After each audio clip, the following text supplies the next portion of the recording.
It's no secret that South Africans have a lot less money to spend. The unemployment rate is sky high and statistics show that salaries are not growing.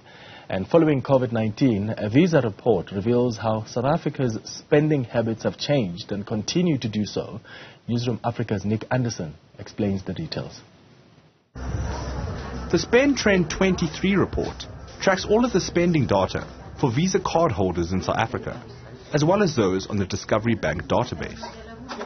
With the index point going back to pre-COVID 2019, the latest spending trends reveal quite a lot. Times are tough. But that doesn't necessarily mean South Africans are able to spend less money. With inflation having been brutal on the cost of food and fuel prices having soared, it's often been a case of South Africans with the lowest income having to spend more on essentials. Discovery Bank's Akash Daura explains. Well, what you see is that the mass client base, clients that typically earn under 100,000 Rand, are the most affected.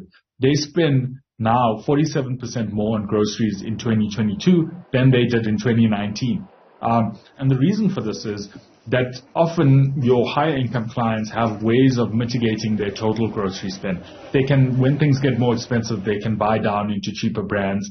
They can take advantage of promotions, buy in bulk, and by that means manage their spend a little bit more.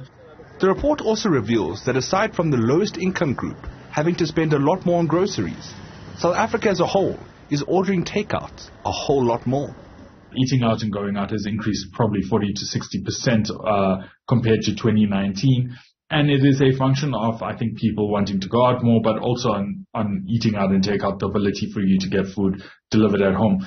And another interesting fact that we see is that eating out increases based on load shedding level. So 60% more people eat out on load shedding levels 5 and 6 compared to when there's no load shedding. But even when pockets are tight, South Africans are still adamant on spending their money on what they deem is important to them. And after years of tight COVID restrictions, local travel seems to be right up there. The report shows that South African spend on travel is now 9% higher than it was before the pandemic in 2019. While international travel has not surged, local travel has increased drastically. Despite this, the massive rise in flight prices played a huge role in the increase in spend. Another interesting takeaway from the Spend Trend report is that South Africans are ahead of the global average when it comes to using technology to make payments. Online and contactless payments have also seen a huge increase since 2019. For Newzroom Afrika on Channel 405, I'm Andersen in Johannesburg.